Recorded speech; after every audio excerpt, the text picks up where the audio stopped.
right, we're ranking every World Cup final. This is a tier list ranking. I will not be doing the ranking because I am not an expert on World Cup history. In fact, let me see what I can do as far as my knowledge of World Cup history. Only, just going off of memory from the last 2 years or 3 years of making football videos. 2022 World Cup, amazing World Cup final. That was my very first final to watch. Argentina over France. What an insane final that was. So that's 2022. I know that 2018 France was the defending World Cup champion, so 2018 would have been France winning. I don't know much about that final. Before that, 2014, that's when Germany destroyed Brazil 7-1. So they won the World Cup that year, 1-0 over Argentina. I remember that from my World Cup 2014 research video. If you guys want to check that out, that'll be somewhere. So yeah, no, 2014, that would have been Germany over Argentina. Let's see. 2010, I'm going to guess, based off of the fact that this is the Barcelona era where they were going crazy and tiki-taka was dominant, I would guess 2010 would be Spain World Cup final. I don't know anything about the final. I don't even know who they played, but I would guess Spain probably won that year. And then 2006, I would guess Italy, only because I know that's the year of that defender, a center back won Ballon d'Or. What's his name? I'm blanking on it. In 2006, I know it's Catenaccio. It's like the Italian defenders were insane that year, and an Italian defender won the Ballon d'Or. I can't remember his name. So I would say 2006 would probably be Italy. I don't know anything about 2002. I know that there was some corruption with like Korea, South Korea made it really far into the World Cup, and a lot of people think that wasn't that there was some corruption going on in the 2002 World Cup. I think the United States did decently in that World Cup, but I don't know who won 2002. And I'm at a loss anything else other than that. I know that 1986 Argentina won the World Cup. I know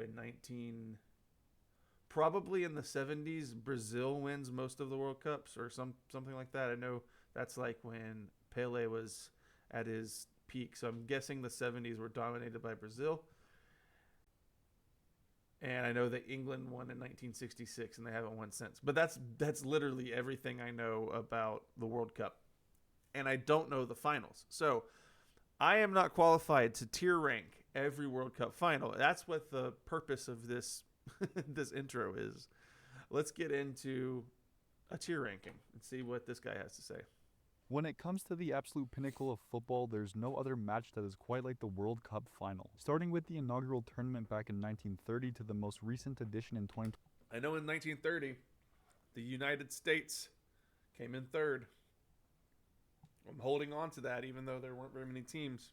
2022, we've seen 8 nations be crowned as world champions over the course of 22 thrilling World Cup final matches. With the 2026 edition of this historic tournament just over a year away, the world is patiently waiting for yet another final that will shock us to the core, filled with the twists and turns that define the beautiful game. Today, we're taking a look at every World Cup final from the past 95 years to see which games are immortalized in footballing folklore and which matches live on in only the record books. The World Cup final is always a grand spectacle, so let's go ahead and rank them all. Starting things off in the F tier, the first 2 matches are the 1990 World Cup final between West Germany and Argentina and the 1994 World Cup final between Brazil. Hey, Wait, you say West Germany? I thought between West Germany and Argentina and the 1994 World Cup final between. I am really sorry. My history is conflicting with me. I thought that East and West Germany had already, because the wall came down in 1989, so I guess they still hadn't unified in 1990. Interesting to hear West Germany in 1990. Brazil and Italy. The 1990 World Cup final took place at the Stadio Olimpico in Rome, Italy, and the 73,000 fans in attendance got to witness a truly lackluster match. The West Germans came out swinging in the first half, but some solid chances from Andreas Brehma and Rudi Voller would amount to nothing as the match went into halftime at 0-0. Argentina's second half performance was even worse than the first 45 minutes, and with 2 red cards to both Pedro Monzon and Gustavo De Zotti, things went from bad to worse for the South Americans. The only goal in this match came from Brehma in the 85th minute, and with his smooth penalty finish in the bottom right corner, the match ended as a 1-0 victory for the West Germans. For a tournament like Italia in 1990 to end the way that it did, it leaves a lot to be desired when compared to other World Cups. Moving on to the next entry in the F tier, the 1994 World Cup final took place at the Rose Bowl in Pasadena, California, between Brazil and Italy. The match-deciding penalty from Roberto Baggio is one of the most iconic moments in World Cup history, but everything else that came from this the divine ponytail match has been forgotten about in the memories of many football fans. It was a tactical chess match between two sides who played very different styles of football, and both sets of defensive lines held their ground throughout this match. Even with Brazil dominating the extra frame, there was nothing that could separate the two sides as the World Cup final went to a penalty shootout for the first time in history. Brazil went on to miss their first penalty, but with missed attempts from Baresi, Massaro, and Roberto Baggio for Italy, Brazil went on to capture their 4th World Cup title. This final had the potential to be an all-time great match, but 1 minute of insanity does not make up for the other 190 minutes of subpar action. These two matches leave a lot to be desired for both homegrown and neutral fans alike, so they go into the F tier today. Moving on to the D tier, the first two matches are the 1934 World Cup final between Italy and Czechoslovakia and the 2006 World Cup final between Italy and France. The 1934 World Cup final took place at the Stadio Nazionale PNF in Rome, Italy, and remains one of the most politically charged finals in the tournament's history. Considering the fact that Italy were the heavy favorites in this match, it was a surprise that the first 45 minutes were unable to produce any goals. Czechoslovakia brought the game to life when Antonín Puc scored the opener in the 71st minute, but Raimundo Orsi's attempt just 10 minutes later would bring the game level at 1-1. The World Cup final's first ever extra time would see Angelo Schiavio score the winner in the 95th minute as the match ended with a 2-1 victory for the Italian side. Even with a tense and aggressive atmosphere both on and off the pitch, the 1934 World Cup final is remembered for Italy's maiden win, but not much else. Moving on to the next match in the D tier, the 2006 World Cup final saw Italy and France battle it out at the Olympiastadion in Berlin, Germany. This match, like the 1994 final, is remembered for one very specific. Is this the headbutt 2006? Huh.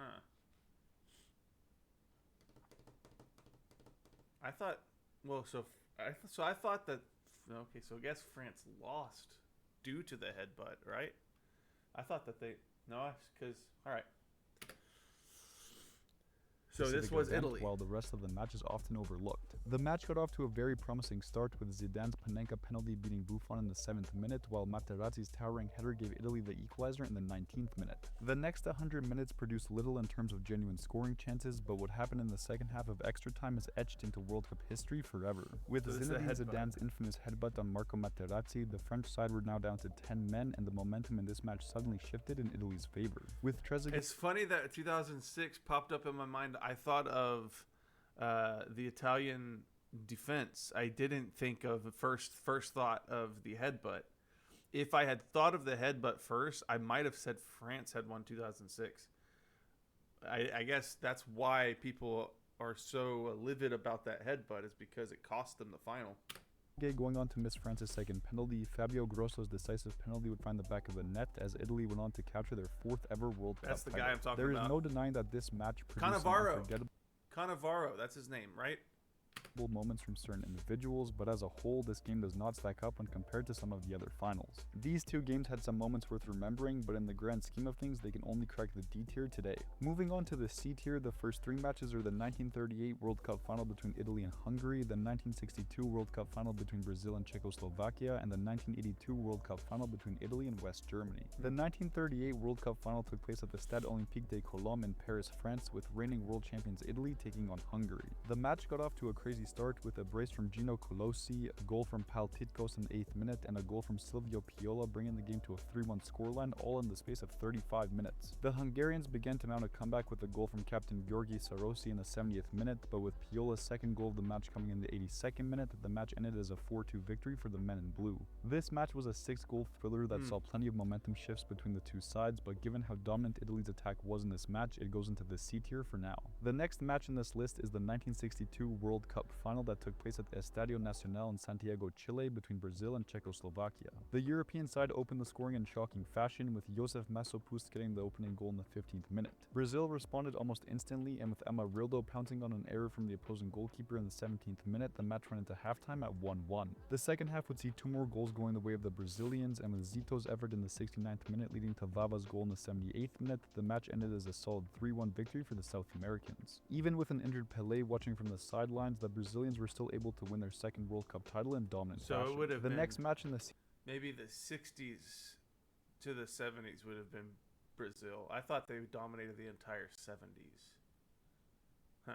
tier came 20 years later, with the 1982 World Cup final being played at the Santiago Bernabeu in Madrid, Spain, between Italy and West Germany. The first 45 minutes did not produce a goal for either side, and with Antonio Cabrini's penalty miss, the match was headed to halftime stuck at 0-0. The second half more than made up for the first half, with Italy scoring 3 goals in the space of 25 minutes from Rossi, Tardelli, and Altobelli. Paul Breitner's goal in the 83rd minute wouldn't be enough to mount a comeback, and with the game ending as a 3-1 win for Italy, the boys in blue went on to grab their first World Cup title in 44 years. It was a tactical showdown between 2 of Europe's strongest teams at the time, and it makes for a solid match in the tournament's long and rich history. Continuing on in the C tier, the final 2 matches are the 2002 World Cup final between Brazil and Germany, and the 2014 World Cup final between Germany and Argentina. The 2002 World Cup final took place at the International Stadium in Yokohama, Japan, with Brazil looking to redeem themselves after their catastrophic performance from 4 years earlier. The first half of this match saw chances go both ways, but with shots going nearly wide or hitting the woodwork, the match went into halftime stuck in a scoreless deadlock. Brazil's persistence on offense would eventually be rewarded, and with 2 impressive goals from Ronaldo in the 67th and 79th minute, the match ended as a 2-0 win for the South American side. The Brazilians went on to live their 5th World Cup as they managed to redeem themselves from the nightmare that had occurred 4 years earlier after a solid match. Moving on to the final game in the C tier, the 2014 World Cup final took place at the Maracanã Stadium in Rio. Yeah, okay, so I do know this one. This game, Ozil, by far, a German legend, especially because of this. But this game was very intense, but there just wasn't a lot that happened in it. But this World Cup itself was full of storylines and action, and one of my favorite World Cups overall, even though the final probably not the most exciting final. De Janeiro, Brazil. Germany and Argentina met in the final for a record 3rd time, with this matchup being the first since 1990. Both teams struggled to find solid scoring chances throughout the match, with only 9 of the total 20 shots between both sides finding the target. The match went into extra time stuck in a 0-0 deadlock, but one substitution would change the course of World Cup final history forever. With Mario Götze's incredible control and left-footed volley in the 113th minute, Germany went on to grab the first and only goal of the game, as the match ended with them winning by 1-0. This game was a dynamic chess match between 2 sides who simply couldn't break one another down, and it took a moment of individual brilliance for Germany to go on and win their 4th World Cup title. These 5 matches were all solid in their own rights, and they go into the C tier today. Moving on to the B tier, the first 3 matches are the 1930 World Cup final between Uruguay and Argentina, That's the first 1974 World Cup final between West Germany and the Netherlands, and the 1978 World Cup final between Argentina and the Netherlands. The 1930 World Cup final took place at the Estadio Centenario in Montevideo, Uruguay, with the host. So is that I see 2 back-to-back Netherlands appearances. This would probably 78. This would probably be Johan Cruyff in his playing days, right? I would imagine. I would imagine why that's South American rivals in Argentina. The match got off to a fiery start, with Pablo Dorado opening the scoring in the 12th minute for Uruguay, followed by 2 great goals from Carlos Pusele and Guillermo Stabile to give Argentina a 2-1 lead at halftime. The Uruguayans went on to mount a historic comeback, with Pedro Sella, Santos Iriarte, and Hector Castro scoring 3 consecutive goals to give Uruguay a 4-2 win and their first ever World Cup title. While there may never be a highlight reel of this match to look back on, scoring 3 straight goals against your rivals in a World Cup final is definitely enough to make for a thrilling game. Moving down the list, we have the 1974 World Cup final that took place at the Olympiastadion in Munich, Germany, between the Netherlands and West Germany. This match had the makings of a great game from the very first whistle, with Germany's incredible defense going up against the total football system that the Dutch had pioneered. The match got off to a lightning quick start, with Johan Neeskens converting his penalty in only the 2nd minute, giving the visitors an early 1-0 lead. Paul Breitner went on to score a penalty goal of his own in the 25th minute, with Gerd Müller grabbing a goal of his own in the 43rd minute to give the West Germans a 2-1 lead at halftime. halftime. The next 45 minutes would end without a goal for either side, and with Muller's offside attempt being the only highlight of the second half, the match would end as a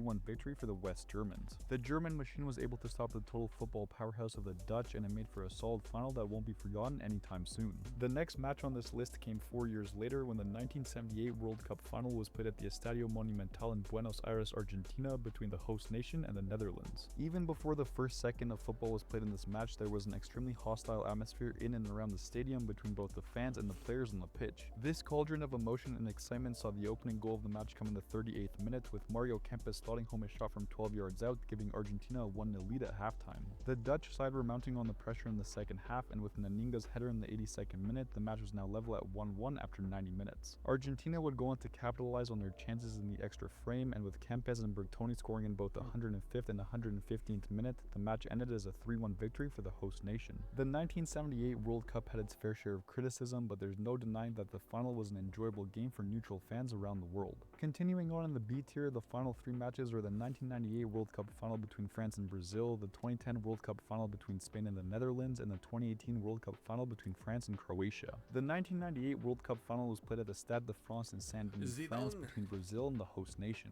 This match will always be remembered for the pre-match chaos surrounding Brazilian forward Ronaldo, but the match itself is still worth talking about. The French side got off to a dominant start in this game, with Zinedine Zidane scoring 2 wonderful headers in the 27th and 45th minute to give France a 2-0 lead at halftime. Throughout the course of the match, Brazil never really looked like their true selves, but still managed to register 6 shots on target from a possible 12. France's final goal in this match came just before the final whistle, and with Emmanuel Petit finishing off a wonderful counterattack, the match ended as a 3-0 victory for the boys in blue. This game will always be plagued with concerns surrounding Brazil's players and their mental states going into the match, but France's tactical masterclass on home soil should never be forgotten about. Moving down the list, we have the 2010 World Cup final that took place in Soccer City in Johannesburg, South Africa, between the Netherlands and Spain. While many people argue that the physical nature of this match made for an ugly and boring game, the sheer tension in the air gave it a very unique atmosphere. The first half of the match was a tight battle between the two sides, with Nigel de Jong's challenge on Xabi Alonso resulting in only a yellow card, adding even more drama into the mix. The second half saw the Netherlands miss 2 incredible chances to score the winning goal, with Iker Casillas making not 1 but 2 crucial saves to deny Arjen Robben. With the game going into extra time, a red card for Jan Heitinga in the 109th minute would eventually lead to a winning goal from Andres Iniesta in the 116th minute, giving Spain their first ever World Cup title. While this match will go down as one of the dirtiest and most unsportsmanlike finals of all time, there's no denying that it was some of the most nail-biting football that we will ever see. To round things off, we have the 2018 World Cup final that took place at the Luzhniki Stadium in Moscow, Russia, between France and Croatia. The match may not have been as tense or dramatic as earlier finals, but it created plenty of thrilling storylines over the course of 90 minutes. Mario Mandzukic opened the scoring with an own goal in the 18th minute, followed by a thunderous strike from Ivan Perisic in the 28th minute and a smooth penalty from Griezmann in the 38th minute. There was still hope for the Croatians in the second half, but a goal from Pogba in the 59th minute and another goal from Mbappe in the 65th minute gave France a dominant 4-1 lead. I didn't realize that France beat Croatia in that final. I knew that France was the defending World Cup champion in 2022. That makes me sad. I wanted Modric to win. I'd rather Modric win it than France. Mbappe becoming the second ever teenager to score in a World Cup final, and with Mandzukic scoring a consolation goal in the 69th minute, the match ended as a 4-2 victory for France. It was a dominant display of football from the French side in a match that won't be forgotten about anytime soon. These 6 matches hold a certain weight when it comes to the World Cup finals, so they go into the B tier for now. Moving on to the A tier, the first 3 matches are the 1950 World Cup final between Uruguay and Brazil, the 1958 World Cup final between Brazil and Sweden, and the 1966 World Cup final between England and West Germany. The 1950 World Cup final was played at the Maracanã Stadium in Rio de Janeiro, Brazil, between Uruguay and the host. Well, England, you haven't won since then, and this is the only one you won. But at least you make it in the A tier.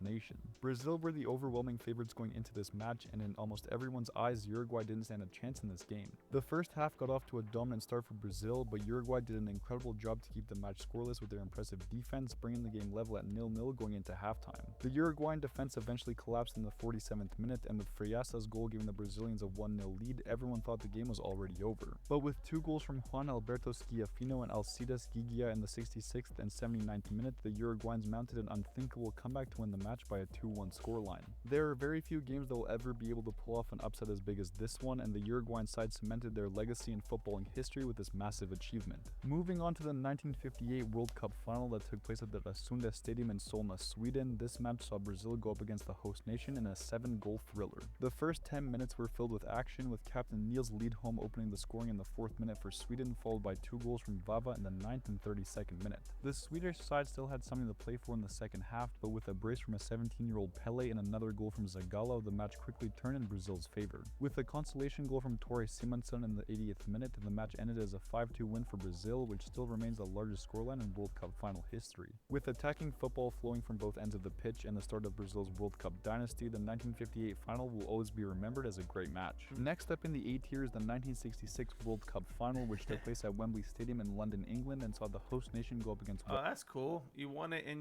as a host nation. That's really cool. West Germany. This match will always be remembered for the offside goal that was never called back, but it was also a great football match from start to finish. The West Germans opened the scoring in the 12th minute with a goal from Helmut Haller, but the home side got one back in the 18th minute from Jeff Hurst, bringing the game level at 1-1 going into halftime. The second half would see England grab the lead from a Martin Peters goal in the 78th minute, but with Wolfgang Weber scoring a late equalizer for the West Germans, the match was now heading to extra time. The now iconic third goal for England was controversially scored by Jeff Hurst, but since there was no technology to review with at the time, there was no way of knowing if the ball had truly crossed the line. Jeff Hurst would grab one more goal in the 120th minute to seal the deal, as England came away with a historic 4-2 victory to claim their first and only World Cup title to date. In a match that was filled with goals, drama, and controversy, there's no denying that this match is an all-time World Cup final classic. Continuing on in the A tier, the final two matches are the 1970 World Cup final between Brazil and Italy and the 1986 World Cup final between Argentina and West Germany. The 1970 World Cup final took place at the Estadio Azteca in Mexico City, Mexico, between Brazil and Italy in front of nearly 107,000 spectators. The first half got off to a relatively even start, with Pelé opening the scoring in the 18th minute, followed by Boninsenha striking in the 37th minute to bring the game level at 1-1 going into halftime. The second half was an offensive masterclass from the Brazilians, with two great goals from Gerson and Jairzinho coming in the 66th and 71st minute. What followed was the best team goal in World Cup history, and with Carlos Alberto finishing off an incredible setup from his teammates, the match ended as a 4-1 victory for Brazil. Wow. It may not have been the closest final in the tournament's history, but Brazil's play in the second half was truly a work of art. Jumping forward to the next World Cup to be played in Mexico, the 1986 World Cup final was also played at the Estadio Azteca in Mexico City, Mexico, but this time it was between Argentina and West Germany. This match got off to a relatively slow start, with Jose Luis Brown's header in the 23rd minute being the only goal of the first 45 minutes. The second half, just like in 1970, was absolutely thrilling, with Argentina extending their lead in the 56th minute, while the West Germans grabbed one back in the 74th minute. Rudi Voller went on to tie the game in the 81st minute with a header from close range, but with Jorge Burruchaga's effort finding the back of the net in the 84th minute, the match ended as a 3-2 victory for Argentina. This match couldn't have been more back and forth even if it tried, and with plenty of physicality between the two sides, it made for a thrilling finale to a wonderful tournament. These 5 matches are some of the best that we have ever seen, and they go into the A tier today. And finally, we make it to the S tier, where the last two matches are the 1954 World Cup final between West Germany and Hungary, and the 2022 World Cup final between Argentina and France. The 1954 World Cup final took place at the Wankdorf Stadium in Bern, Switzerland, which saw West Germany go up against the dominant Hungary side. The Hungarians were undeniably the favorites heading into this game, as they had defeated the West Germans by an 8-3 scoreline earlier in the group stage. Despite the Hungarians going up 2-0 within just 8 minutes with the help of goals from Ferenc Puskás and Zoltán Csibor, the West Germans had a near instant response, getting 2 goals of their own from Max Morlock and Helmut Rahn. The game went into halftime at 2-2, and even though both sides were attacking very well, that 5th goal felt like it was taking an eternity to arrive. Against all odds, Helmut Rahn went on to grab his brace in the 84th minute, and with the referee's final whistle, the West Germans completed an unthinkable 3-2 comeback to win their first World Cup title. This match remains as one of the most unbelievable underdog stories in footballing history, and one of the most exciting World Cup finals that has ever taken place. And to finish things off, we have the 2022 World Cup final that was played at the Lusail Stadium in Lusail, Qatar, between Argentina and France. This match was filled with dramatic storylines right from the get-go, and with Messi versus Mbappe headlining the pre-match discussions, this game exceeded everyone's expectations. The match got off to a thrilling start, with Messi's penalty goal in the 23rd minute and Di Maria's incredible finish in the 36th minute. Oh, what a great Argentina goal. a solid 2-0 lead going into halftime. France were just 10 minutes away from losing the World Cup, but in the space of 2 minutes, a penalty goal and a beautiful volley from Kylian Mbappe brought the game level at 2-2 as the Dude, freaking Mbappe scored those goals so fast. I remember I was live streaming this. This was my first World Cup final, and I was live streaming watching this. And I was like, 2-0, this is great. This is easy. Boom. And then it was That was nuts.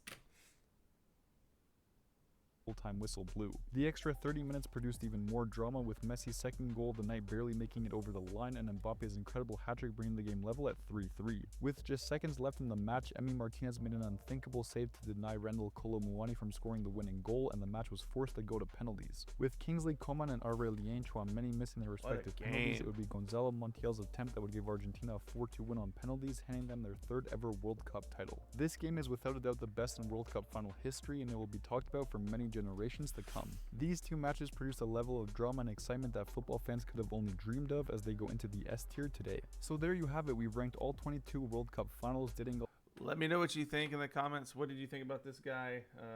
Go ahead, vibe check. Go ahead and subscribe to his channel. Like the original video. Let me know what you guys think about his tier rankings. And I'll see you guys in the next video.